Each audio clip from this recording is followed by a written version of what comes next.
Halftime Pizza and FightSaga.com proudly present War Week Radio with 5-decade fight trainer James Gogue. Guys, welcome. Happy Monday, Memorial Day to all of you guys. And once again, we give a shout out to everyone who served gallantly the United States, as well as those who lost their lives. And we do this show in remembrance to all of you, including my father, who served in the MASH unit in the Korean War as well as the Vietnam War. So here's to you, Dad. Love you. He's the gentleman who first introduced me to the sport of boxing. And boy, I've been hooked ever since. But Gogue, I tell you what, this would not be, though, a big fight preview. And heaven forbid, lo and behold, I don't know what other metaphor to say or saying, but Spence versus Crawford was finally announced. And guys, this wouldn't be a big fight preview without the counsel of our very dear friend, the incomparable Coach James Gogue. James, how are you doing tonight, sir? Oh, sorry, Joe. I was falling asleep. I was thinking about Devin Haney's fight with Cambosis. Sorry. I was falling asleep. Sorry. I started. A great cure for if you have sleeping problems. Just watch that. But anyway. Oh boy. Oh, Chingao brothers. So you know what, man? And we're going to talk about that before we tackle our main event of the evening, right? Yeah, because we have a lot still to cover on that. And once again, I shared my final thoughts, and I really chewed some ass on Friday afternoon. Guys, if you haven't heard it or haven't seen it, it's still on archive. Go back and check it out. And yeah, I gave my final 2 cents on the matter. Really just torching all of the idiotic, ignorant, misinformed, diehard fans who, one, illegally streamed the event, and two, had the stones to complain about it after getting it for free. That's what I had to say. Yeah. But guys, let's talk to James Gogue about it. Once again, I brought up on Friday that the pay-per-view results were in. And while it did slightly better than we both thought, it still wasn't enough to merit a rematch. Another thing that the diehard fans are clamoring for. Well, guys, sorry, you're not going to get it because all parties involved lost money.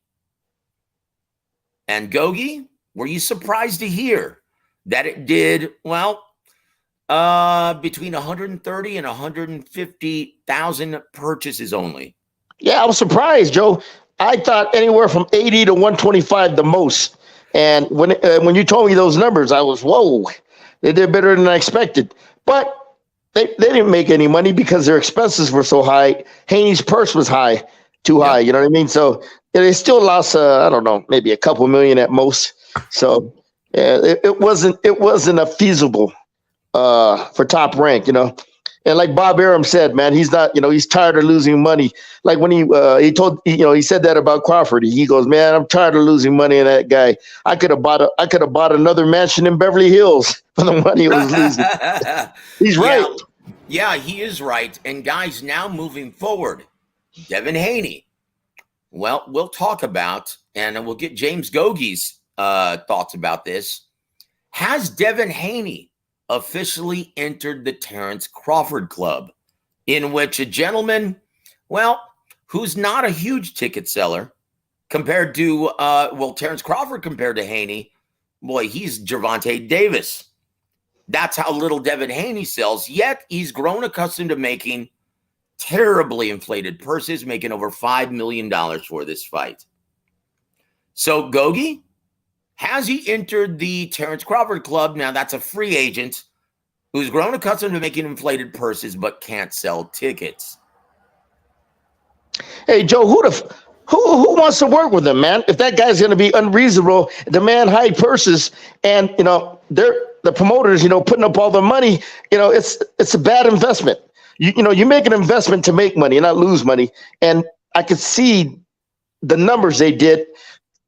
If they broke even, they were lucky. But I think they were in the red, maybe a million or two. Yeah, so they sure were. Who the fuck wants to work with a guy like that, man? He's not reasonable. You know what I mean? To the promoters, the risk the promoters got to take, man. To hell with it, man. Bye, Devin. And he's not even exciting to watch. You know what I mean? He can't punch. You know what I mean? He slaps like a bitch, and and he's, you know what I mean? He's nothing. You know what I mean? Athleticism, speed, skill, but he can't punch. That's the number one marketing tool in boxing is your ability to punch and hurt your opponent and knock him out. He can't do that. You know what I mean? Like I said, I was falling asleep just right now because I was thinking about the Kambosos fight. Well, I will say this. Devin Haney's only chance of making decent money or big money that matches his purse with Vasily Lomachenko is if he somehow, for some reason, gets the Gervonta Tank Davis fight. But, Coach, what is the realistic possibility of that happening? Now, I can see this happening, and for several reasons, but I'd like to get your take first, sir. About what, the Davis and Haney fight? Yep, getting the Tank Davis fight. Oh, geez, man. You think Bill is going to want to take that fight if he don't get a larger amount of money than he did for Lomachenko? I don't think so. That's the problem. Problem. If look, and once again, everyone knows it's become common knowledge. And I will say this also, the diehard fight fans, they're crying about the wrong thing. Like honestly, they're crying about the robbery, the corruption, whatever that bullshit is. And they haven't mentioned once the 9 a.m. weigh-in time for Devin Haney. Like, if you want to talk about corruption, you can point to that very easily. So why aren't they talking about it, Gogue? Because these fucking guys don't know, man. They don't understand that, he's circumventing the rules of weigh-ins, okay? So he can get that extra time to put on more weight and more strength to recover, okay? I mean, back in the days, like I said, you weighed in 10, 11, 12 in the morning. Then you fought, 8 hours later. Okay, you only had 8 to 10 hours to recuperate. Then, when they started to implement that 24-hour rule, they would start the weigh-ins like at 7 o'clock, the Saturday before the fight. I mean, the Friday before the fight, 6, 7 o'clock at night. Then over time, they switched it back to 4 o'clock, to 2 o'clock, to 1 o'clock, to 12 o'clock. Now 9 o'clock. Oh, Jesus, man. You know what I mean? So, they did that. They did that here in Mexico City for my guys. They made the weigh-in at 10:30 in the morning. My guys were all happy, man. You know what I mean? See, I told you, man, it's changing across the board. And once again, what was the catalyst that spurred this? The very first time I'd ever heard of this happening for a major fight was Devin Haney versus Jojo Diaz. Yeah. Yep. Yeah. And there it is. And so once again, guys, going back to Devin Haney, though. Now, once again, Bill understands that his son is killing himself to make 35. He has all the titles. What kind of leverage does that mean when negotiating with Showtime Tank Davis? He might have all the titles, but Tank Davis is the draw. That's more important. You know what I'm saying? So, Yeah, he's the draw. Pay-per-view, ticket sales, proven ticket seller. Okay. And with his fight with Garcia, what they did over, $1 million? Supposedly, Joe? 1.3. Yeah, okay. So he got the numbers behind him. Haney, all he got is some belts, you know what I mean? But bottom line is, it all comes down to who's producing the money. And Tank Davis is the income, generator, not Devin Haney. Yep. And how well does free agency work for a fighter who can't sell tickets, Coach? I mean, if I was a promoter, thank you, but no thank you. I'd pass. I don't want to lose money. I know he's going to ask for a lot of money. I know his dad is difficult to deal with. And, I know, 9. Uh-oh. Looks like we lost Coach. He's going to try and connect back with us, though. But guys, if you haven't already, I listed the link for my latest article on Boxing News 24. Guys, go check it out if you haven't already.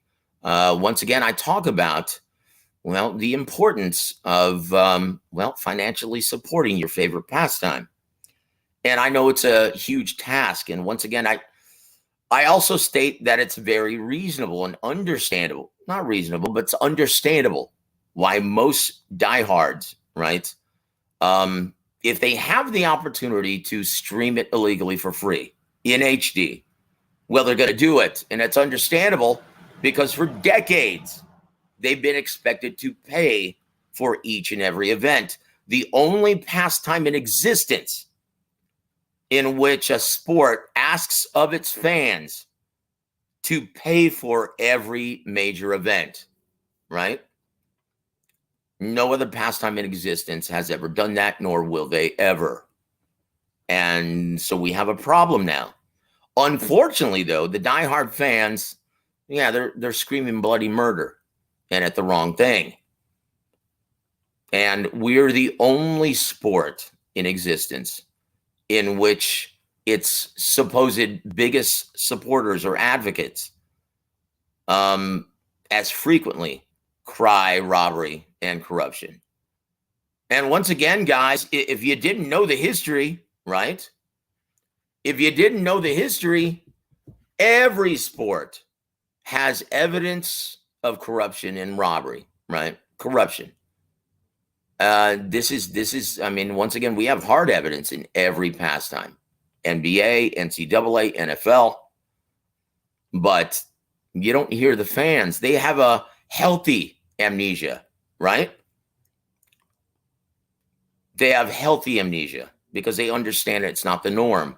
And cases that have been cited, evidenced of corruption or cheating, well, that's an anomaly. And it's the same thing with boxing, whether you choose to believe it or not. Gosh, when you have guys in this business trying to tell you that, look, the state athletic commissions, they understand that, well, corruption and cries of controversy, corruption, it's bad for business. Now, Gogue's trying to log back on, and I'll get off my soapbox in a second, but that's a big problem, guys. And for some reason, diehard fans do not want to understand the reality of things. They think it's a more insightful and intelligent way of viewing the sport by being overtly negative. And it's dog shit, guys. Dog shit. So anyways, I hope you guys enjoy the article. I'm going to be posting 2 more tonight and tomorrow morning.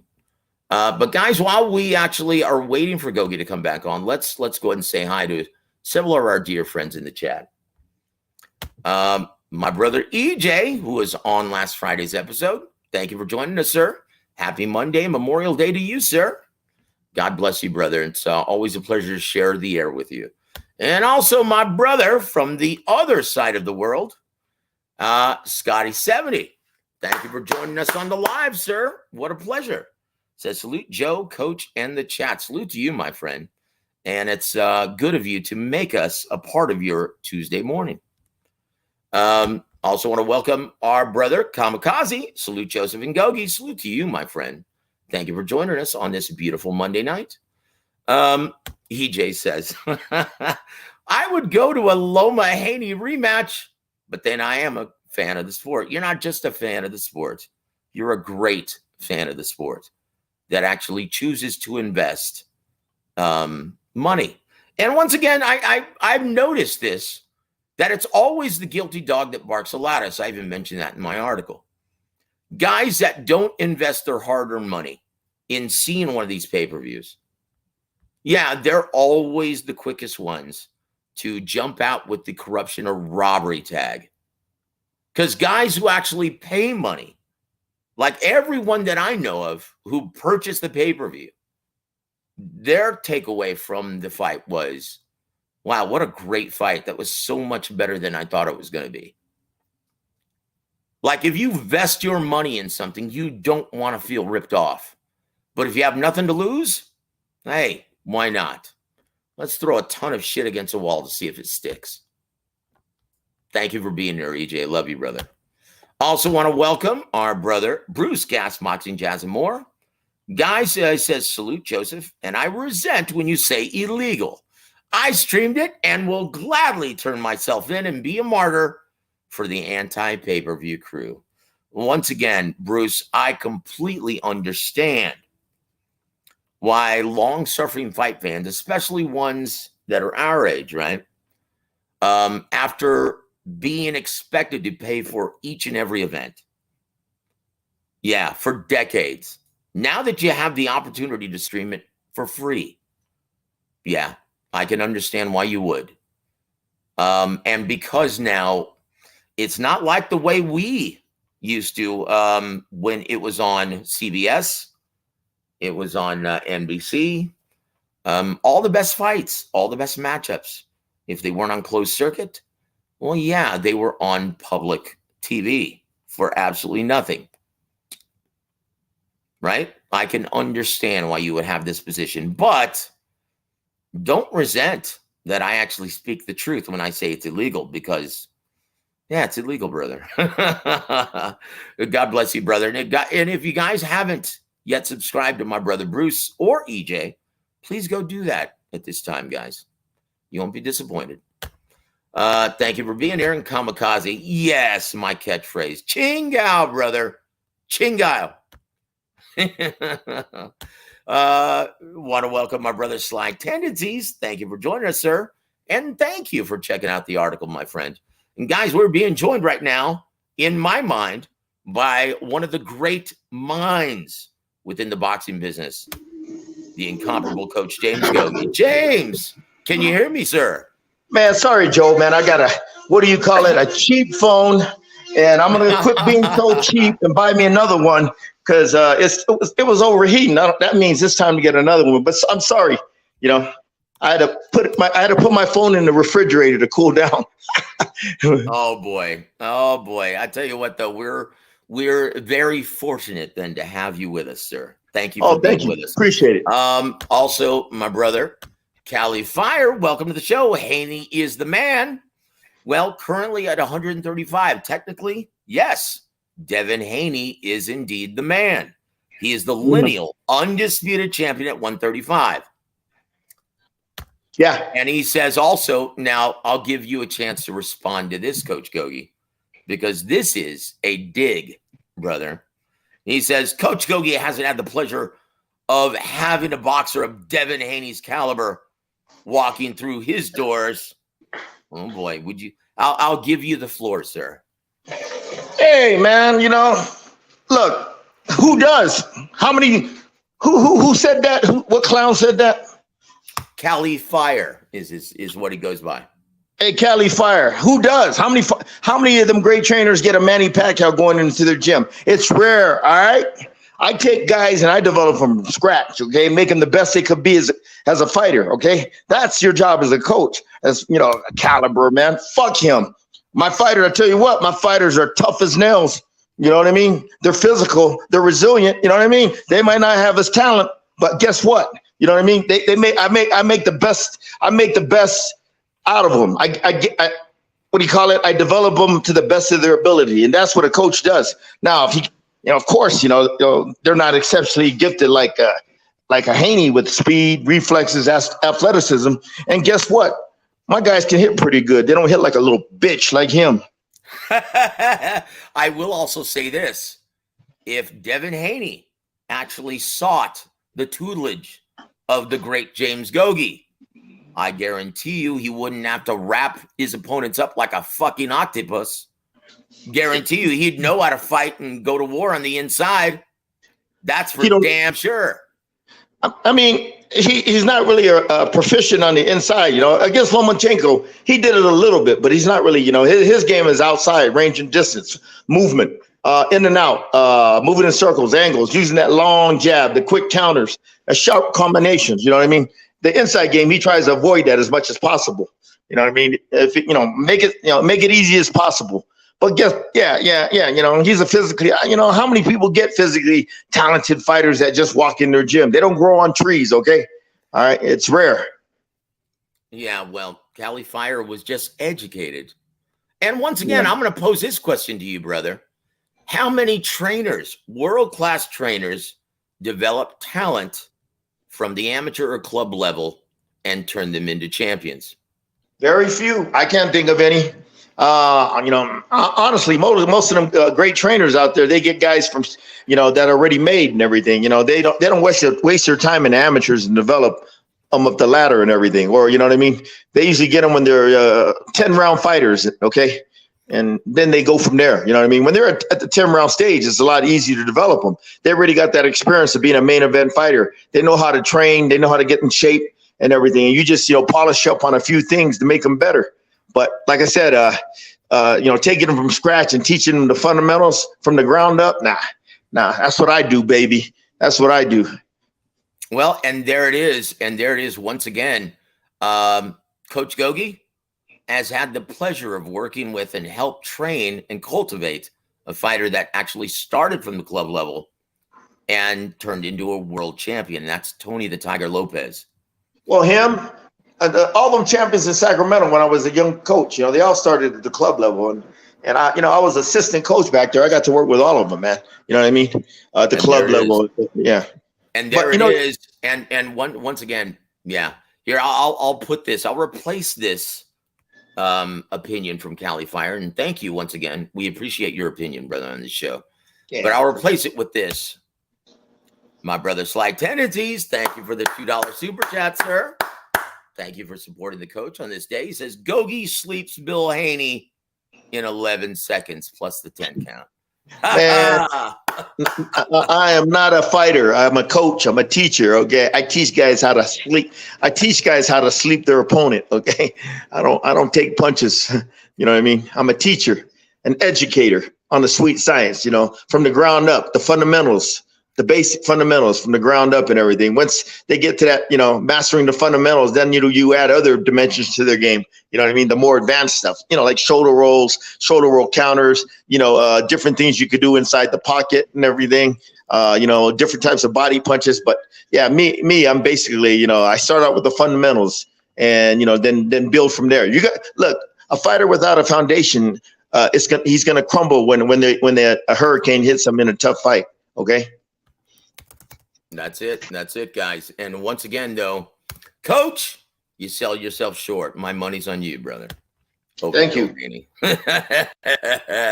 Oh, boy. I tell you what, he wouldn't know what to do if you got in the trenches with him. He'd probably just elect to wrap you up just like his son. It's obviously what he's taught his son, right? So thank you once again, Sly. We really appreciate you supporting the coach on this day, man. It's funny, man, because my throat since my last event, it really hasn't recovered. And I think I've developed nodes. I sound like a rock DJ this evening, don't I? Yeah. Right. I sound like a rock and roll DJ. But thank you, Sly. I appreciate that. And I appreciate you reading the article. And yes, he quotes from the article, says, until the real bosses of boxing choose to once again financially support their supposed favorite pastime, no one within the business will care what they have to say. Yeah. And that's a God's honest truth, brother. And we want to welcome my brother, Ponche Punchy. Thank you for joining us and supporting the coach on this evening. Sweet Amber, saludos. Hey, brother, don't mind if I do. Let's take a shot because once again, reason to celebrate.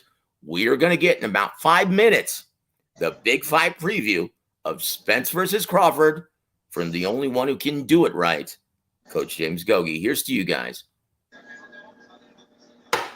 Woo! And there you have it.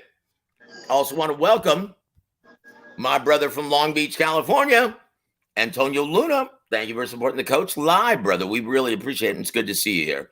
Devin Haney, the world's worst fighting champion. If you need the definition of coward, you'll see his face. Nah, he's not. Tell us how you really feel, brother. The kid can fight. He's a good fighter, good skilled, smart and intelligent, athletic, gifted. Yeah, he can fight. And I will say this, brother, he really showed some balls. He let them hang in the ring against Lomachenko, taking the fight from the opening bell, taking the fight right to Vasyl Lomachenko. In my opinion, Coach, that was his most impressive performance to date. What's Yeah, for Haney when he fought Lomachenko, I thought that was his best performance. Yeah, he was.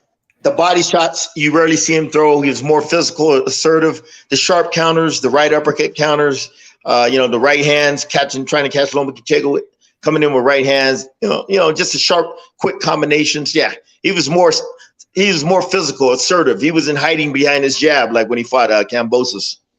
Indeed. Guys, make no mistake about this. That was a great fight that we saw last Saturday. And you don't have weak performances in a truly great fight. Regardless of who you're rooting for, don't lose sight of that. Because we were gifted to a great, memorable fight between Devin Haney and Vasyl Lomachenko. Make no mistake about that, guys. You may have your favorites and who you are pulling for, but recognize the product.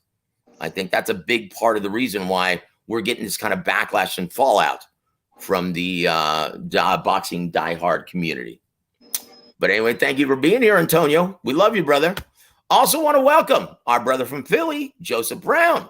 What up, Joseph? Thank you for joining us and supporting the coach on this evening. Salute, Joseph, and Coach James. Yes, sir. Thank you very much. Sly also says, Cali Fire, Coach Gogue worked with way better dudes than Haney, including the Magic Man, Antonio Tarver. That was just during the Olympic period, wasn't it? 96? I didn't even work with it. I didn't work with Antonio. I mean, he was on the Olympic team with my heavyweight. Don't mean I worked with him. You know what I mean? Talk to him, but they had their own coaches and everything. Oh, that's credit. Right. Yeah. I don't take credit when it's due. So. And there it is. There is. But thank you, Sly, for the vote of confidence, sir. Want to welcome Toby Bartlett to the show. Thank you for joining us across the pond, sir. He says, salute, Joe, Coach Gogue in the chat. Salute to you, my brother. Also want to welcome the always insightful Larry Liston, very insightful fan. Says, but what about the IBF scandal in the early 2000s involving Don King and Robert Lee Jr.? Yeah. Well, once again, Don King is synonymous with trying to use money to get things his way. Once again, guys, if you want to talk about real corruption, look at these sanctioning organizations. Like, in my opinion, networks and promoters would be wise to start phasing out the importance and the emphasis of those titles and the sanctioning organizations that they belong to. That's where you're going to find your real corruption. But the state athletic commissions, Coach, they have the health of boxing, the best interest of the health of the sport in mind. And they go to great lengths to try and promote fairness to both fighters in every major event. Coach Gogue, now I'm going to bring up Teddy Atlas. He is petitioning right now to make a national committee and have the taxpayers pay for it. One, what's the likelihood of that bullshit happening? And two, is that going to solve anything? Man, that ain't going to stand. Good luck on getting it passed. I mean, how are they going to get the money and all that? And, they got to get a group of people that know what the hell they're doing, to regulate the industry and everything. So, yeah, it's, boxing is a big mess right now. And it's pretty much like the Wild Wild West. There's no, central body to police boxing. They got a bunch of athletic commissions, but athletic commissions, their rules are different from state to state and everything. You know what I mean? So. Yep. And once again, guys, that's why you see the great majority of prize fights contested in California, Nevada, Texas, and now it's getting less and less, but still New York. That's why, though, guys. Like, if you want to talk about a centralized system that kind of takes when Nevada takes the lead, everyone else follows, just like this bullshit 9 a.m. weigh-in, right? They initially began that forge, right? Led the forge, and everyone else is falling in line. So you want to talk about a centralized system? Well, it's pretty much Nevada. So I don't know what the hell Teddy Atlas is trying to prove with this bullshit. And honestly, Teddy, that's why you don't get any more network gigs, brother, because you talk so much bullshit about corruption and robberies. If people don't agree, if judges don't agree with your scorecard, it's an ego thing. And you need to stop it, dude. You sound like a damn fool. With all due respect to Teddy Atlas. Do you have anything to add to that, Gogue? No, just, they've been talking about a national commission as long as I can remember. Nothing, it's just been talk. Nothing has been implemented and everything. So, Look, and boxing. Senator John McCain was the last guy who tried to champion that cause. And now he's gone. God rest his soul. He was a great man. But if he didn't have any luck doing it, no one else is. Right? That's all I'm going to say. That's correct. That's correct. That's all I'm going to say. But thank you for joining us, Larry. We appreciate it. Yeah.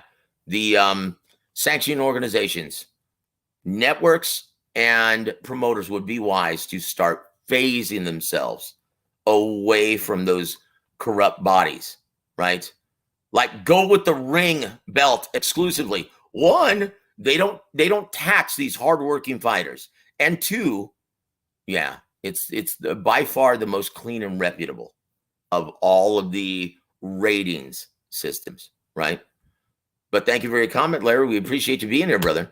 Also want to give a shout out to, once again, Ponche says, I'd like to hear your opinion on the Lara situation.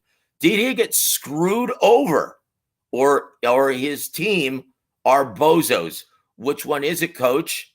Once again, guys, bringing you up to snuff.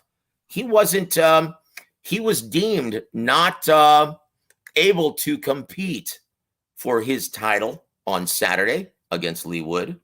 Coach, was he treated fairly in this scenario, or was he a no-hoper to actually make weight on Friday? Man, him and his people knew they weren't going to make weight. He has a problem making, 126. Hell, he barely made 130. He was 129 and a half. You know what I mean, Joe? Yep. And they stripped down there. Whose fault is that? It's him. Between fights, he probably let his weight go up 155, 160 pounds. You know what I mean? Complacency, Joe. What complacency brings on a lack of discipline, okay? Yeah, and there it is, guys. There it is. Once again, he knew that it was going to be tough, and he had to stay disciplined and in the gym. Obviously, he didn't. So once again, Gogue, how did he look on Saturday with Lee Wood getting a wide, unanimous 12-round decision? Man, from what I seen, he didn't do much. He didn't, he deserved to lose a fight. You can see he just came to get a payday. He wasn't throwing no punches. You know what I mean? He was just basically a lethargic punching bag in there. You know what I mean? Trying to land a big home run, and he didn't land it and everything. So, but anyway, that's nobody's fault. Lee Wood, he made the contracted weight. So, and what's his name? He didn't. So who do you blame, man? You blame him. Nobody else, okay? His lack of discipline between fights, okay? Maintaining a Spartan lifestyle. It starts with your nutrition, your diet, okay? Not letting your weight blow up to probably, 55, 60 and everything, okay? And, because when you let your weight go up that high, man, you got to make 26, man. And especially when you get older, Joe, your metabolism slows down. Boy, it's going to have it's going to have a big time effect on your performance. That's it, guys. That's it. Make no mistake about it, guys. It's all Team Lada's fault. It's all Mauricio Lada. Once again, he had every opportunity to actually get in shape and get under fight weight limit. He didn't do that. So I can't blame Team Lee Wood for reacting the way they did. And for the rehydration limit, Coach, did you agree with that? Yeah. When a guy comes in that heavy and he's a champion, you better damn right put a rehydration clause, man. You have the right to do it. You got the leverage in the negotiation. Your fighter made weight and he didn't, so you have the right to put a rehydration clause. And what did you think of Lee Wood's performance, sir? Honestly, Joe, he had a guy that was half dead in there. You know what I mean? So. Well, I tell you what, credit to him, though, for fighting a great fight, having the right strategy, consistently turning Mauricio Lada in the center of the ring, and, peppering with shots all 12 rounds. Congratulations, the new featherweight champion. Once again. And the weakest featherweight champ of all those four sanctioning bodies, okay? Yeah, we'll say. Yeah, that's pretty obvious. Now, I wasn't trying to go there because we're trying to give him credit, but yes, he would get his ass smoked like a cheap cigar against Lopez, Robeisy Ramirez, all of those guys at 126. Yeah. Yep. And there it is. And there it is, Oshaki Foster as well. But there it is, brother. So, Oshaki's at 130. Is that right? Yeah, 130 pounds. Never mind. My apologies, guys. Well, we want to give a big shout out to our brother, Lefty from Chicken Talk. Welcome to the show, sir, and thank you for supporting the coach on this evening.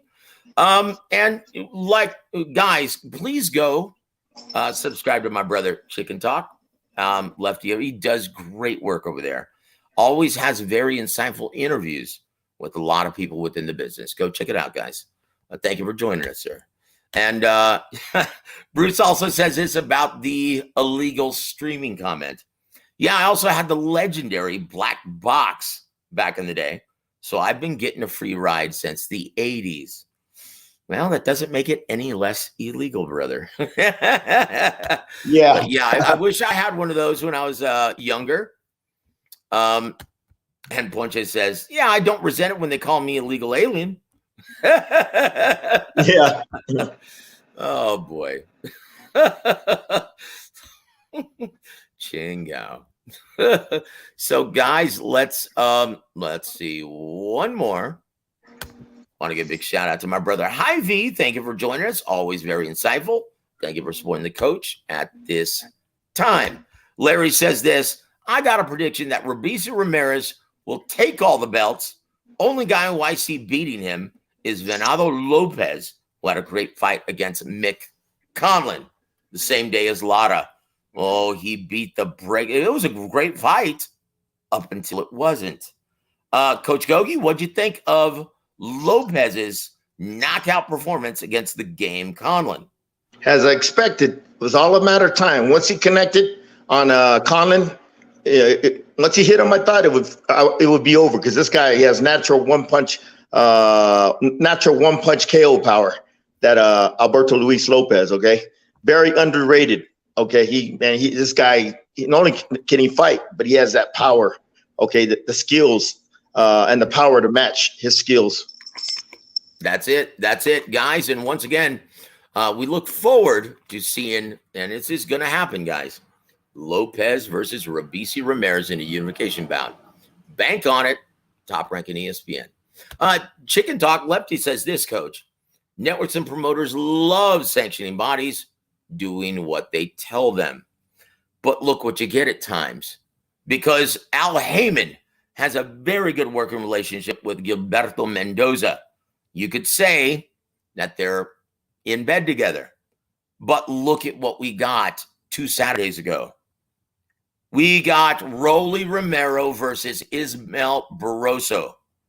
That dog shit matchup that's suggested and mandated by the WBA, Gilberto Mendoza, and it had no business being made, definitely no business being purchased by Steven Espinosa from Showtime.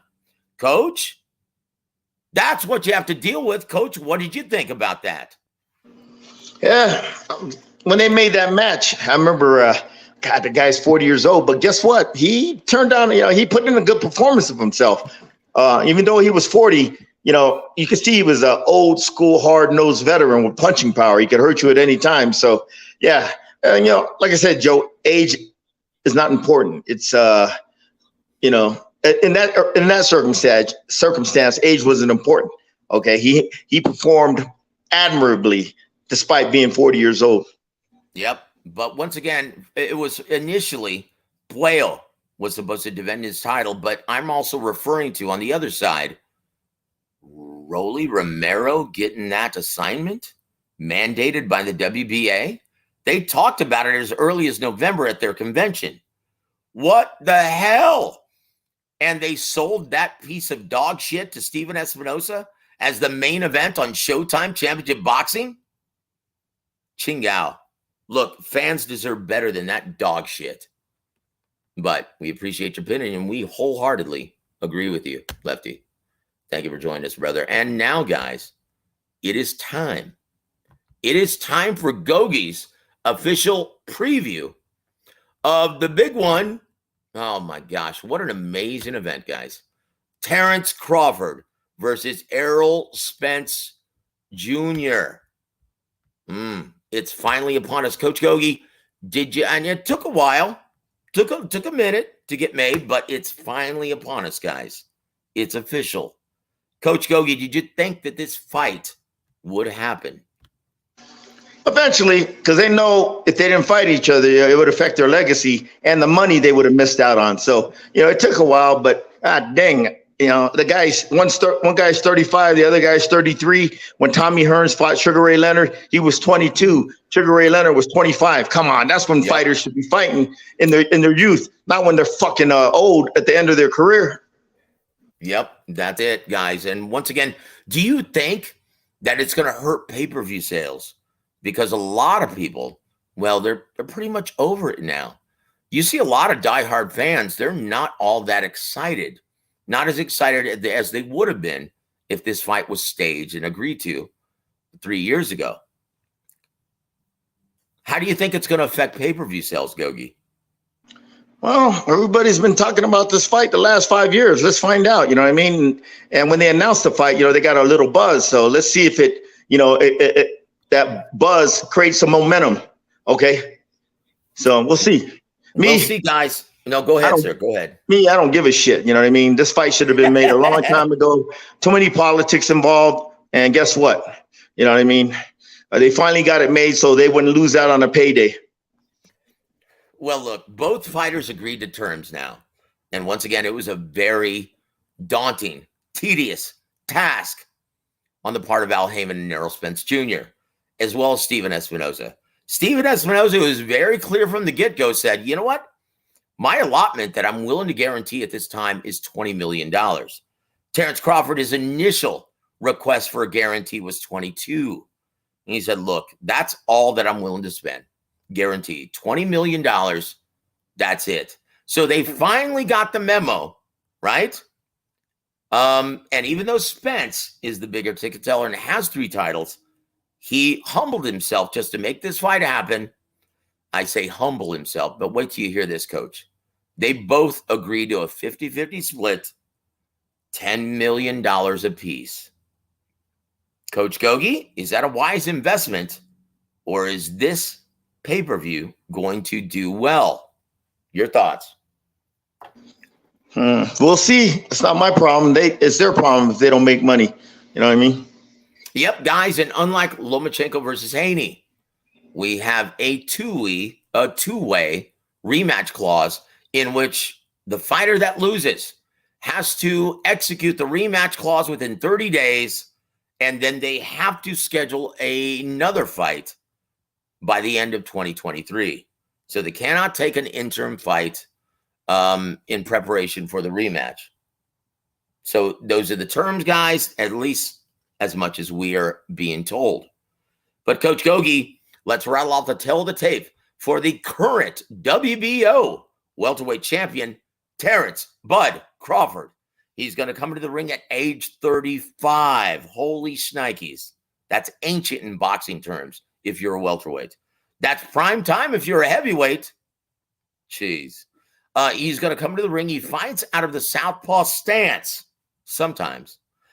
He stands 5 foot 8 inches tall in the center of the ring, fighting behind a 74-inch reach from Omaha, Nebraska, Cornhusker country. He comes into the ring with a perfect record, 39 wins, 0 losses, 30 big wins coming by way of knockout.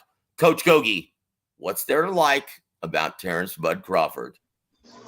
The game's best chameleon. He could adapt to any style, any environment, everything, any situation that happens in the ring. He has the ability to adapt. He's a skilled switch hitter. He's just as effective fighting from the right-handed stance or the left-handed stance. The reason why, because his jab. His jab is effective from when he fights from the right-handed stance or from the left-handed stance. He has ability, that unique, rare ability to control range and distance, like Andre Ward, Floyd Mayweather, Shakur Stevenson. Okay, he has that ability to know, when he's close enough to his opponent, as opponent could hit him. So he's got to, he makes adjustments with his footwork to step back out of range, so he's not in that direct line of fire where he could get hit. And he adjusts beautifully. Joe, like I said, he has that rare God-given innate ability to control range and distance, because he senses it. Okay, when a guy is getting too close, when he can hit him and everything. So and the thing is, Joe, like I said, I like about Crawford is ambidextrous. Yep. He'll fight out of the right-handed stance. And if he feels he's controlling you, he'll stay in that right-handed stance. Okay. And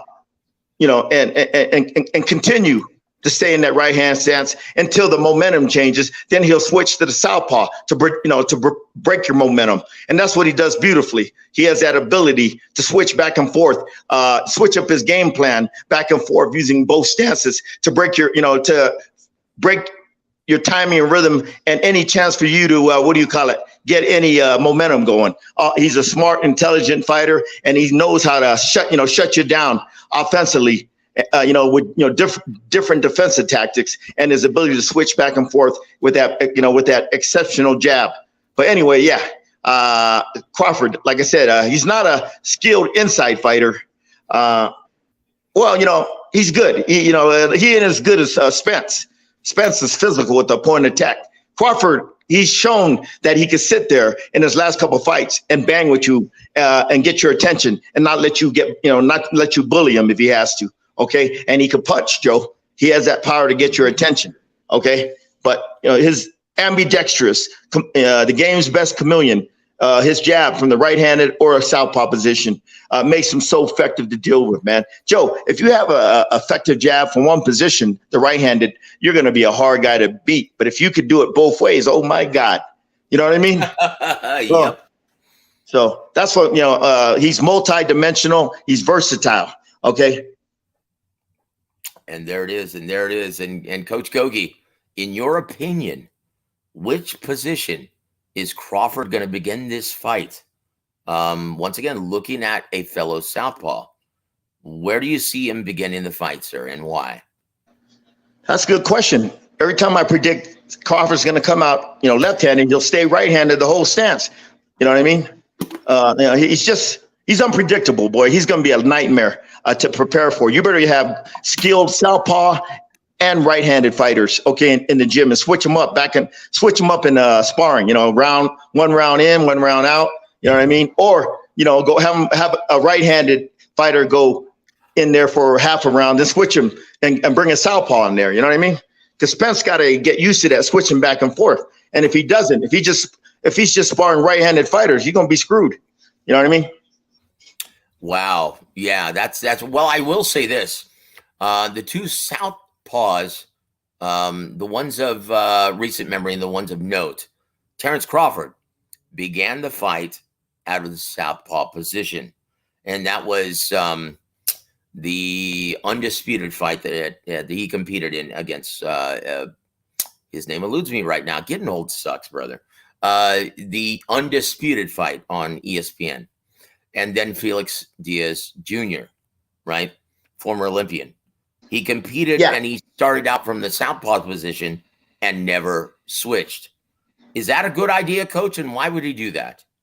Shit, he was controlling the action from the southpaw position when he was fighting Diaz. Why switch? If you're ahead of the guy and you got control, why switch and go right-handed? Okay, you know what I mean?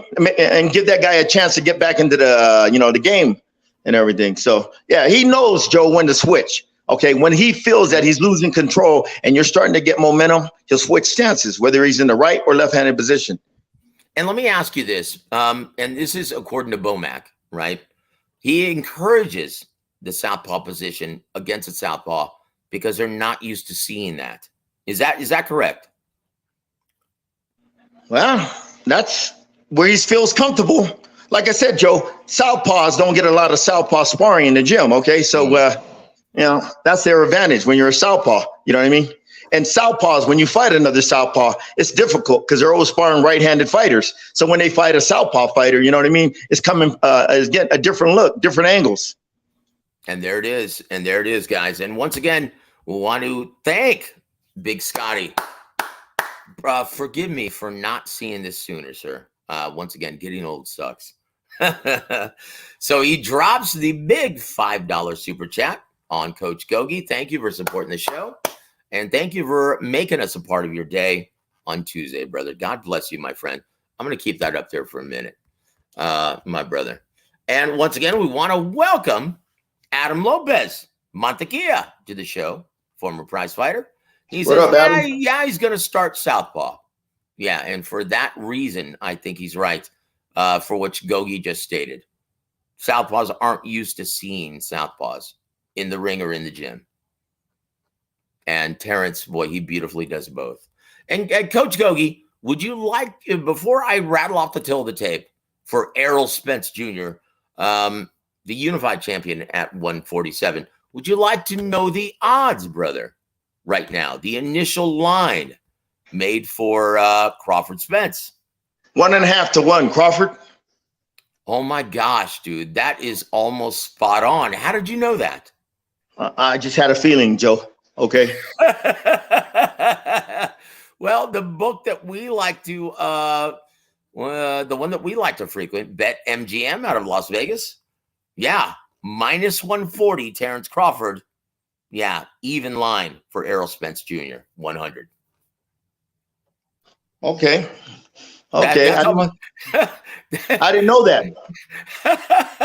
Dude, that's freaky. That's how well Gogue knows this business. And once again, the reason why we love Coach Gogue on the show, and I always sing his praises, because not only about the X's and O's of the sport, he knows everything about the business as well. Managing fighters, training fighters, promoting fighters. Yeah, he knows it all. And so there it is, brother. That's a testament to you, man. So we're going to find out from Coach Gogue why this is an even money fight, pretty much. As we rattle off the tail of the tape for Terrence Crawford's opponent, Errol Spence Jr. Boy, EJ, the truth. He comes into the ring.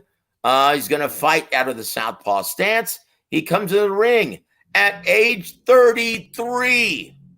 Can you believe it, Coach Gogue? He is 33 now. Former Olympian.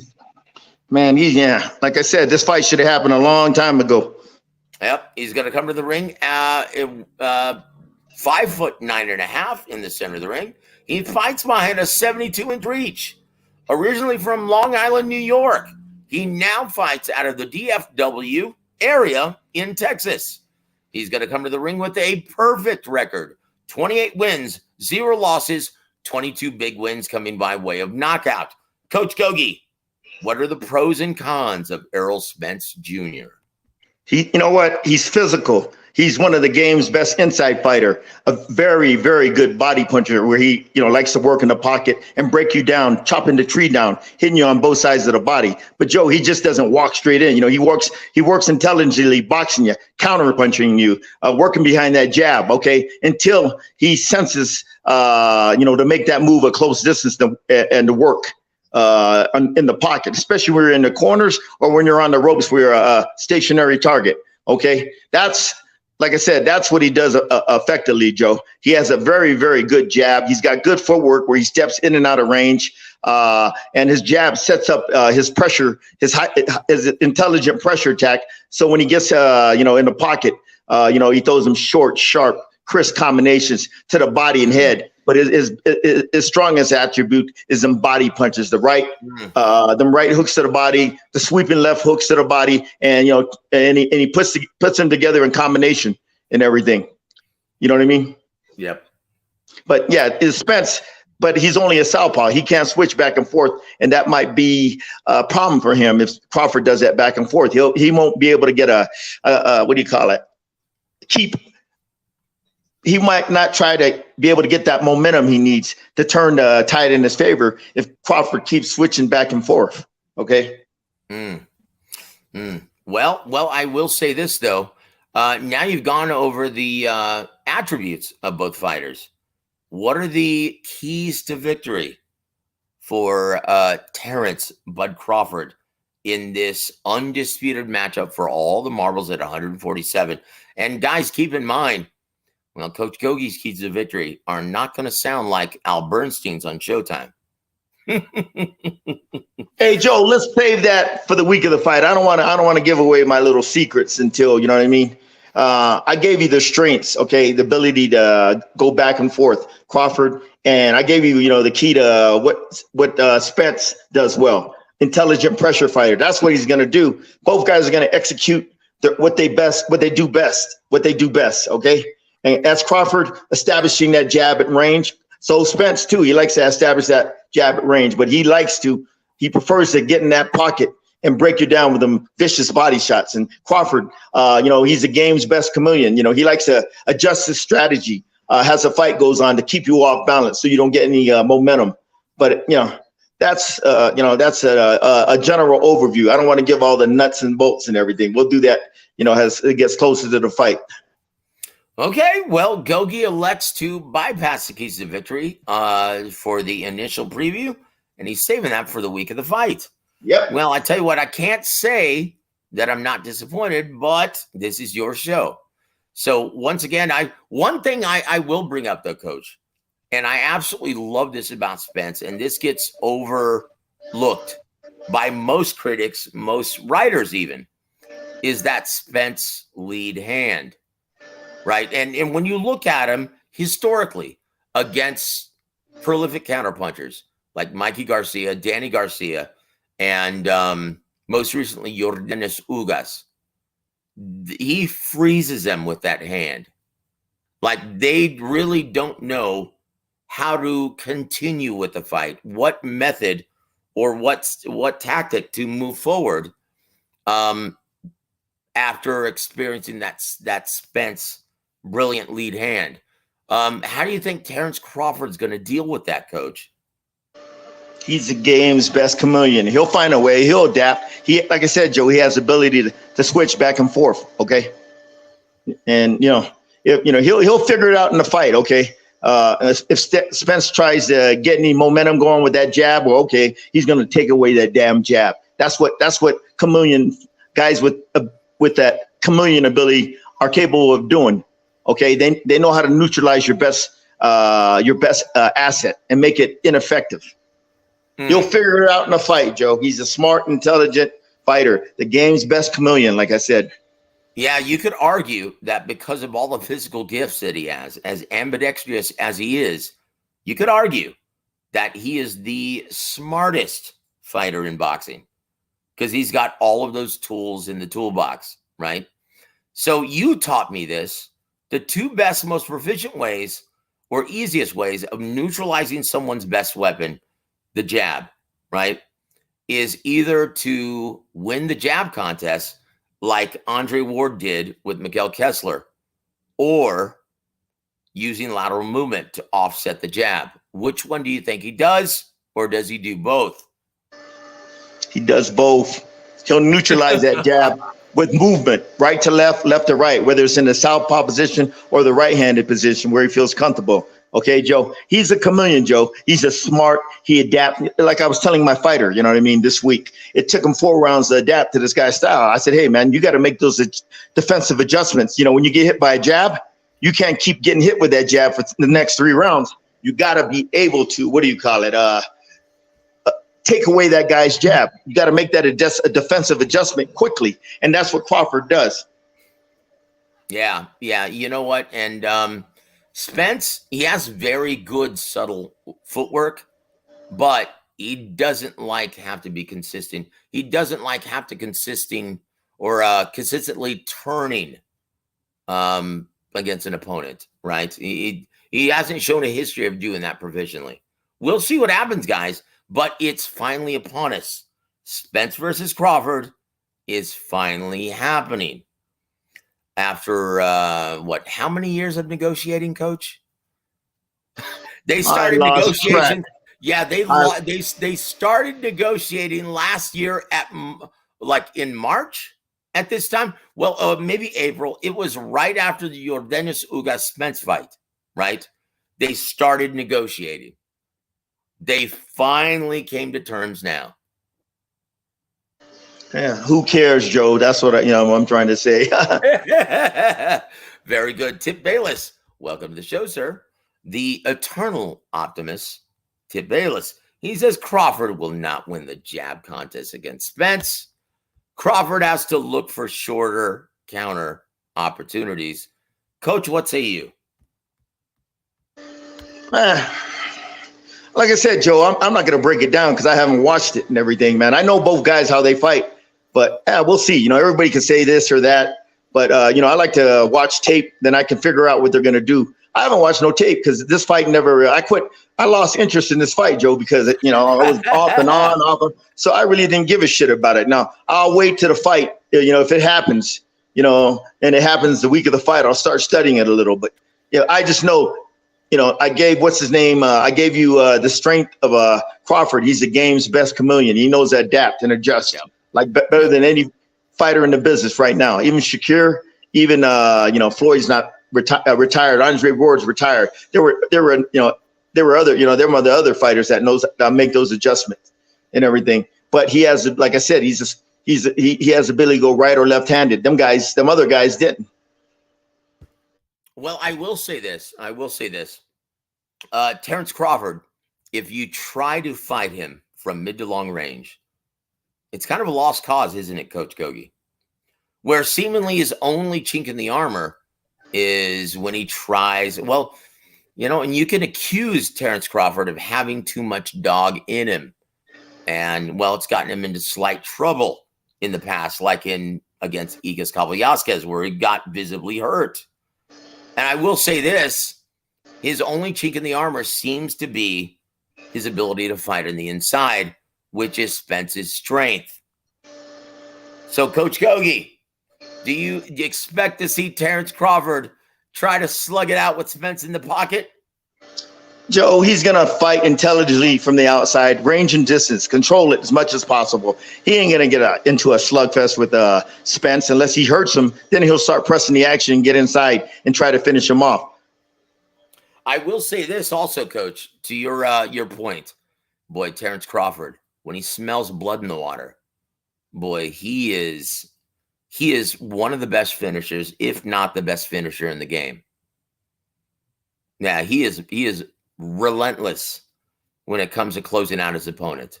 He's a shark. Yep, he is a shark. And I will say this, Terrence Crawford, his his graphic when this fight was initially made has him dressed like Aquaman, saying that, he's going to fry that fish on July 29th. We'll get Coach Gogue's prediction in just a moment. Want to give a shout out to our brother Tyco TV. Salute to you, my friend. Says salute Joseph Heron and the infamous Coach Gogue. And there it is. Thank you for supporting the coach on this evening. And also want to give a shout out to our brother Khalid. Salute Joe and Gogue. Salute to you, my friend. Thank you for supporting the coach always, my friend. Adam Lopez also says this. Hold on. Let me pull back up. He says, also another chink in the armor, maybe his chin. Coach Gogue? Both men we've seen visibly hurt. Spence against Yordenis Ugas were very short-lived. And then Terrence Crawford visibly hurt momentarily once again against Igas Kavalyaskes. But it seemed to bring out the best in both fighters when they visibly got hurt. What does that say about both fighters competing, Coach? It shows me that they're resilient competitors, okay? They don't let anything, if they get hurt, any adversity hold them back, okay? They come back firing, okay? They got that strong will to win, okay? That toughness I preach, okay? That mental intestinal fortitude. Like I said, they're resilient competitors. Yep. Guys, that's why they're here. That's why they're in the position that they are. Both men, they're the top of the food chain at 147 pounds. And to be honest with you, Coach Gogue, I can't imagine either fighter losing at this point. That's what makes this such a perplexing matchup. And I think it's wonderful. The problem that I have, one, they waited too long to square off. Two, like it or not, guys, this is an attractive, die-hard matchup. And it's neither man is a huge mainstream and casual attraction. Coach Gogue, how do you see pay-per-view numbers playing out? Who knows, Joe? We'll see. You know, pay-per-view numbers haven't been doing good. Only one that's done good so far is Garcia and Tank. These guys are not really big social media stars. They're great fighters, no doubt. But man, in this era, you got to be a marketable, baby, in order to put asses in the seats and get people to buy that pay-per-view. Plus, Joe, this fight's been, you know, the public's fed up with this shit, like me. You know what I mean? Mm-hmm. It's fed up with this shit and everything. So, like I said, we'll see. It ain't my problem if they lose money. It's their problem. Yep. And guys, all that matters is we're finally getting the fight. We're finally getting the fight, right? Larry Listen says Trinidad held the welterweight title for 6 years and defended his title 15 times. While Spence also held the welterweight title for 6 years, he only defended them 5 times. Well, once again, guys, that's not because Spence wasn't a willing participant. That's because that's just how the business is, especially when you fight for Al Heyman, right? Once again, guys, TV dates. TV dates, it determines everything. When your only outlet is one network, Showtime Sports, well, yeah, you're going to have a limited number of appearances. That's it, right? And once again, Terrence Crawford, his situation is, well, I didn't really notice a lot of willing participants at the elite level wanting to get in the ring with Terrence Crawford. Did you, Coach? Well, I don't think so. But a lot of promoters didn't want to, foot the money because he wanted so much money. Yep, that's it, guys. And once again, he's an upside down fighter. He's a guy who's not a huge ticket seller, but he's limited. He demands too much money. He's grown accustomed to inflated purses. So that's the story. But Coach, we're at the time of the program. What is your official prediction for this fight coming up on July 29th for all the marbles at 147 pounds? Errol Spence Jr. versus Terrence Crawford. I'm going with Crawford, and I'll have a better breakdown the week of the fight, the details that people want to know. And there it is, guys. Stay tuned. So we have a couple of predictions from our and guys, please list your predictions on how the fight performs on pay-per-view.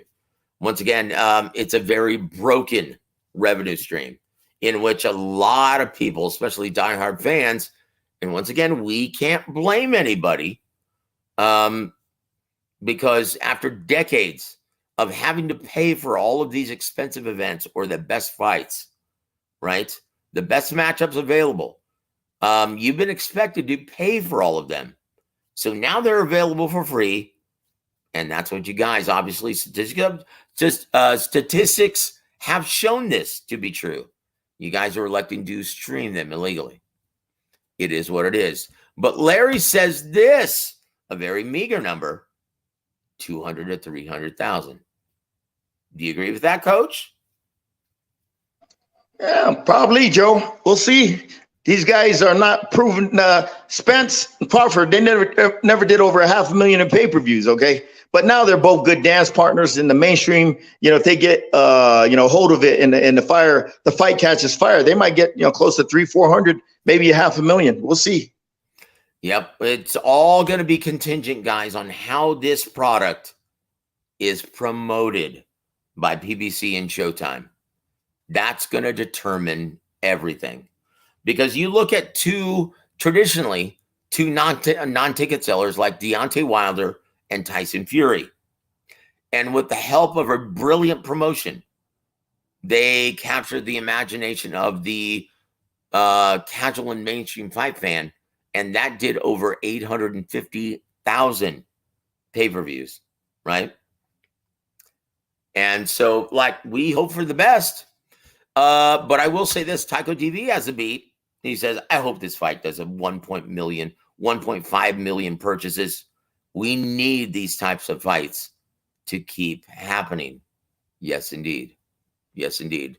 And once again, there's a reason why you're not getting the rematch for Haney versus Lomachenko, because, well, the money just isn't there. Not for the type of green that both fighters have grown to expect. And there it is. Sly Tendency says this, Coach. 500 to 750,000 easy. All right.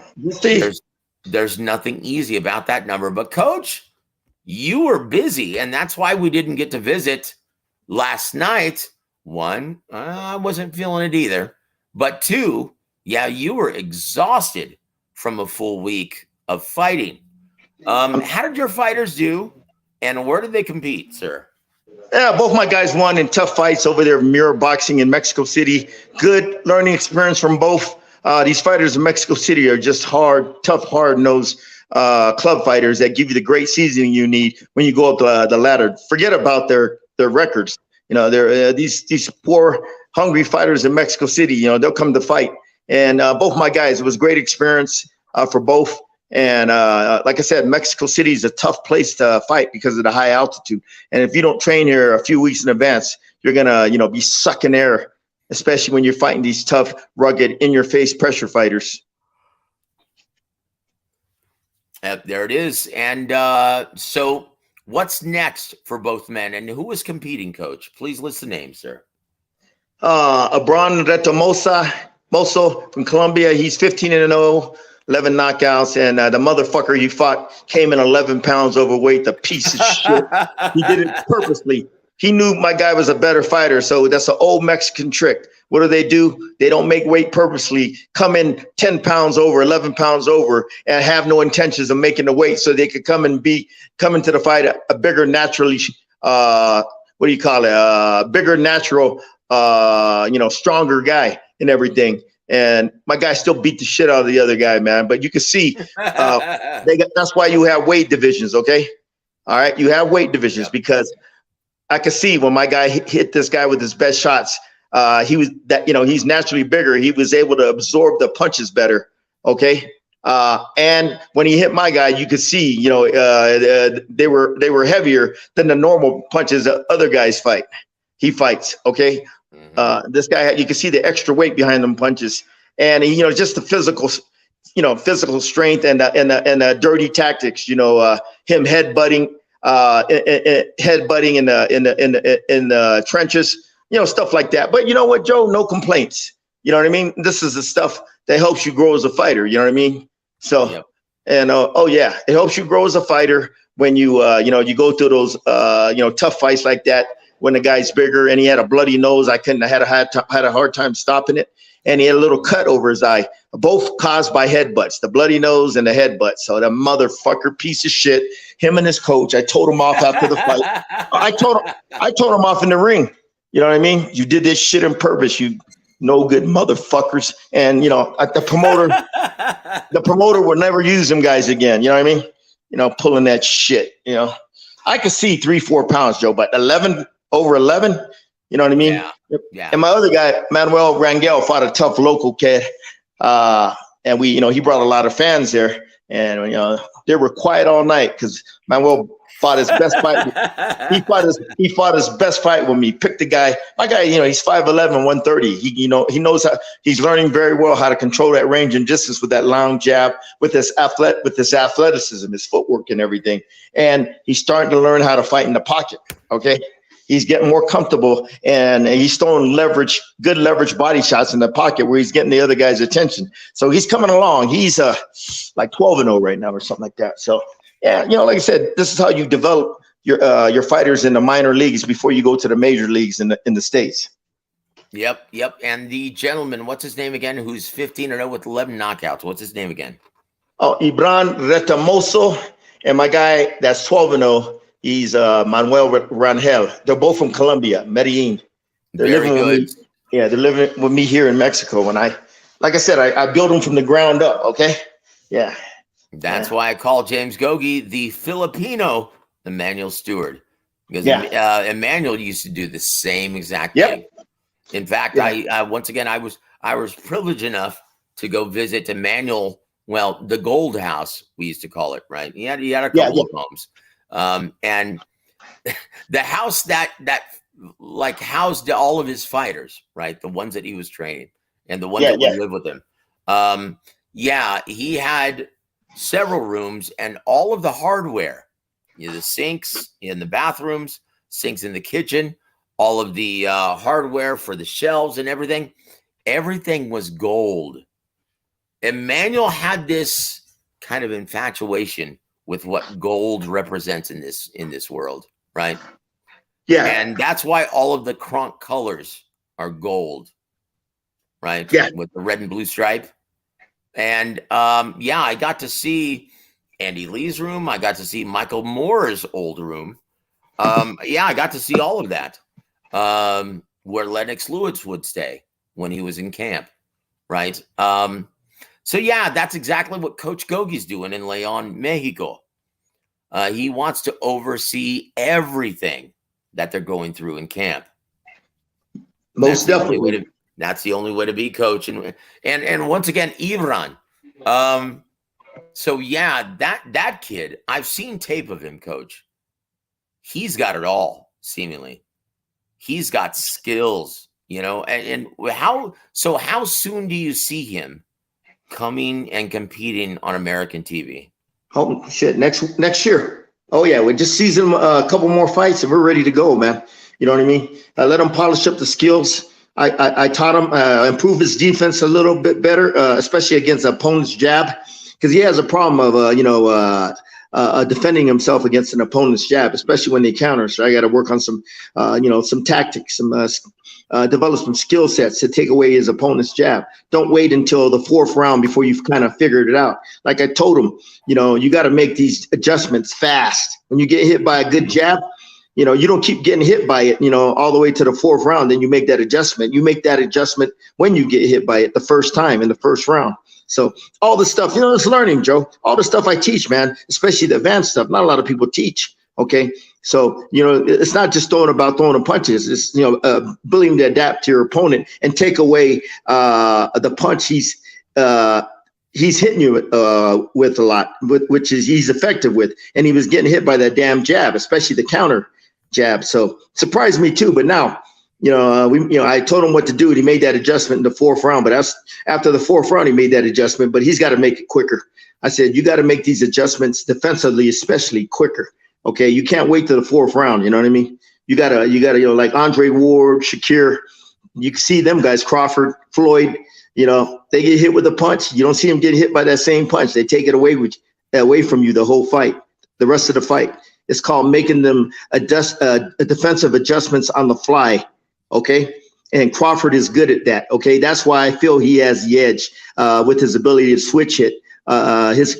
Is the best chameleon in boxing, ability to adapt to any fighter, any style, any environment, and the ability to think and change his game plan on the fly to, break any momentum you're trying to get. Oh, he's brilliant. Yeah. It's a chess match in there, Joe. It ain't a motherfucking street fight, okay? And there it is. And there it is, guys. And once again, forgive me, Coach, though, for including in your impressive byline or attributes. Yeah, I forgot to mention, Coach Gogue is one of the best cut men in the business. He does his own, just like Emmanuel Stewart, he's his own cut man. Well, Joe, I didn't do a good job. I'm going to be up front. You know what I mean? Emmanuel told me this a long time ago. He likes to stay sharp, between big fights and work the corners in small fights, to keep him sharp, to keep the rust off him, just like a fighter. Yep. A fighter doesn't fight in 6, 8, 10, 12 months. He gets stale. He gets rusty because he doesn't have that consistent activity. The same thing as a coach, man. Same thing as a cut man. If you're not getting that regular activity, you're not staying sharp. Okay. You lose, you lose your program, you're on how to do the things to stop a cut. Your technique, you forget. Okay, the medicine I used was shit. So I got to get better medicine. I got to get a better system in place on how to stop these cuts, because I only got when you're up in there, your fighter gets cut or his nose bleeding, you only got pretty much 45 seconds to 50 seconds to get that shit stopped. Yeah. So you got to have a program on and use your time efficiently. You know what I mean? On steps, what you got to do to get the job done. Then you got to have good technique, okay, on how to stop those cuts, stop the nosebleeds. Then you got to have the good medicine. It's a combination of all three. And if you don't do it regularly enough, you know what I mean, you get rusty, stale, like me. Saturday night, man, I was rusty and stale, man. I was kind of like, man, it's like I had to learn to ride the bike again and everything. But that won't happen again, because I'm getting to the point, man. I don't like being a cut man and a coach, but it's too expensive. But it's too. When you're a cut man and a coach in the corner, especially in a tough fight, you can't focus on the task at hand because you're so worried about, especially if your fighter gets a bloody nose or a cut, and you can't focus on the game plan, on what you got to do to, you got to make those adjustments in the corner. Okay, not that 3 rounds later. So you got to tell your fighter what to do to, especially if the fighter's getting momentum started. You got to tell him how to, put that momentum on hold, stop it in its tracks. Yeah. And you're trying to do the cuts, and that it's hard. So I'm thinking about hiring a cut man. One I gotta talk to, one that can wrap the hands good, and one that knows how to stop these cuts. So all I got to do is focus on the strategy, the motivation, the preparation, and getting ready to beat the guy's ass when we get in the ring. Well, that's a great, insightful point, Coach, and one that a lot of fans don't think about, right? A lot of fans never coached before. Okay. Well, you're absolutely right, and once again, Emmanuel Stewart, you're absolutely right about that point, because at a point in time, he served as Prince Nassim Ahmed's cut man exclusively, but that's how he got the job as head trainer. Yeah, because when they were all out of answers against another southpaw, right? His corner didn't know what to do. He said, "Look, just step to the right or step to the left and throw the straight right hand down the middle. He'll never see it coming." And they got the knockout. Straight left hand down the middle. And he landed the knockout blow, and he won the assignment that way. Yeah. Emmanuel was great. He was great and he was such a smart man. I prefer, Joe, I'm getting older. I prefer just to be the coach. I don't want to be a cut man or wrap the hands and everything, you know what I mean, and all that shit. I'm not young, I'm looking for a good young guy I can trust, who's good and competent on knowing how to stop these cuts, stop nosebleeds, how to prevent swelling, stuff like that, and wrap in good hands where he's not gonna fuck his hands up and everything. So I think I got somebody in mind. This guy the gym, Mirror Boxing, they got a trainer in there. I've been watching him. He does a good job from what I've seen. So I'm gonna talk to him and everything, and you know what I mean, let him handle that bullshit. And just me, I don't want to multitask no more, Joe. I'm getting older, and I just want to enjoy my stuff, because it's extra stressful, Joe, when you got to do both, man. You're trying to stop the damn cut in his nose or above his eye, and put the Vaseline and all that, and give him instructions. Hey, man, you're spreading yourself thin. I just want to concentrate on what, if my fighter needs motivation, if he needs a kick in the ass, if he needs make the adjustments in his game plan like we did, then stuff like that. You know what I mean? I can concentrate on it. I don't have to worry about the cuts and all that bullshit. Well, that makes perfect sense, Gogue. And once again, we want to thank you for explaining all of that, because once again, we wouldn't be the wiser. We've never been the chief second in any corner, obviously. Yeah, they don't understand, man. The guys that never, been in the boxing business, you're in the dressing room, you're wrapping hands, you're loose. Hey, man, you start getting them butterflies, that feeling, in you, like, you know what I mean? It's time to go out. It's time to go to war. You know what I mean? So, then when you're in the fight, one fight takes a lot of, because it takes a lot out of me. But if you got 2 fights on the night, oh, geez. And I like to just do 1 fight a night if possible, man. You know what I mean? Especially I'm doing everything. But if I get a cut, man, I can probably do 2 fights. But yeah, 1 fight it's a motherfucker. Yeah, it's a motherfucker. I mean, one fight's tough, but doing 2, man, that's why I'm so exhausted right now, man. Oh, geez. But anyway. Well, I tell you what, Coach Gogue, we know you're exhausted, so we'll let you go. We're almost at the 90-minute mark, but want to thank you for devoting your time to all of your fans this evening and War Week Radio. And the week of the fight, when Crawford Spence gets closer, I'll give you the breakdown in more detail. You know what I mean? I don't want to give you all the grapes right now. Let you motherfuckers think about it, okay? Then I'll give you the breakdown. All right. Well, I tell you what, Gogue, that's something to look forward to. And going back to our original topic, right? I will say this. In the co-main event, it's going to be Pitbull, Isaac Cruz for Crawford Spence, right? Versus Cabrera. Guys, and if you were thinking, because of Tank Davis's latest cryptic tweets, he mentioned Devin Haney. He said, you know what? It's time to stop running, is what he said. I will say this. There's a reason why Isaac Cruz is being featured in the co-main event slot of Crawford Spence. Showtime loves this kid. And once again, he has history with Tank Davis. They're trying to build up a rematch. They're hoping to, once again, attract that big Hispanic fan base in America.